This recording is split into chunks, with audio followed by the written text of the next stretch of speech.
আসসালামু আলাইকুম। কেমন আছেন সবাই? আশা করি ভালো আছেন। আলহামদুলিল্লাহ আমিও ভালো আছি। আমি আবারও চলে আসলাম আপনাদের মাঝে নতুন একটা ভিডিও নিয়ে। তো আমি অনলাইনে ২ টা আঙুরের চারা অর্ডার করছি। এটা হচ্ছে একটা বাইকুন্নুর আর একটা হচ্ছে অস্ট্রেলিয়ান গ্রিন। তো আমি এই ২ টা চারা অর্ডার করছি আর এটা খুব ভালোভাবে আমাকে ডেলিভারি পৌঁছাইছে।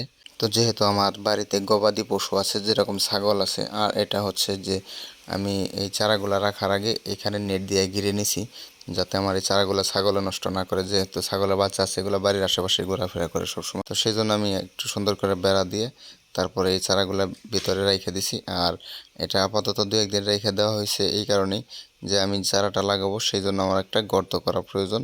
আর এই গর্তের জন্য কিছু উপকরণ লাগবে, সেগুলো হচ্ছে যে গোবর, তারপর হচ্ছে ইটের কুচি, কিছু রাসায়নিক সার। তো সবকিছু আমি ব্যবস্থা করার পরে এই চারাগুলা রোপণ করব। তো আমার এই সব ব্যবস্থা করা হয়েছে। প্রত্যেকটা গর্তের জন্য আমি ৫ কেজি গোবর সার নিছি, আর হচ্ছে ৫ কেজি পরিমাণ ইটের কুচি, আর ১ কেজি খোল, আর ১০০ গ্রাম পরিমাণ হচ্ছে লাল সার, আর ডিএপি সার ১০০ গ্রাম, আর হচ্ছে কালো সার আছে ১০০ গ্রাম পরিমাণ প্রতি গাছের জন্য। তো এরকম করে আমি প্রত্যেকটা উপকরণ ভালোভাবে মাটির সাথে মিশিয়ে খুব সুন্দরভাবে এটা আমি আবার উপর নিচ করে তারপরে মাটিটাকে প্রস্তুত করছি।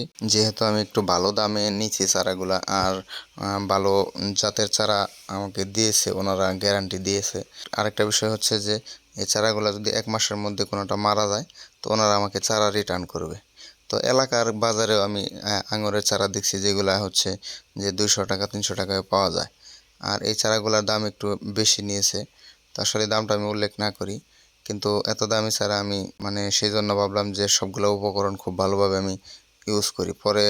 পরে যাতে আমার এটা যদি কোনো কারণে ফলন নাও আসে বা ফলন আসলেও যদি ওটা খারাপ থাকে, হয়তো আমি তাদেরকে বলতে পারবো যে আপনারা আমাকে চারাটা সঠিক দেন নাই। কিন্তু আমি যদি রোপণের সময় ওই প্রয়োজনীয় জিনিসগুলো ব্যবহার না করি, তখন হয়তো মনের মধ্যে একটা সন্দেহ থেকে যাব যে হয়তো আমার এই কারণেই এটা ভালো একটা ফল দেয় নাই। তো যাই হোক, আমার মোটামুটি চারাগুলা রোপণ করা শেষ। আর চারা রোপণের নিয়ম হচ্ছে ১.৫ ফিট বাই ১.৫ ফিট গর্ত করে, আর এখানে প্রয়োজনীয় সব জিনিসপত্র দিয়ে তারপরে মাটি লেভেলে চারার যে মূল মাটি আছে এই মাটি আর আমার প্রস্তুতকৃত মাটি এটা সমান সমান রেখে চারা রোপণ করতে হয়।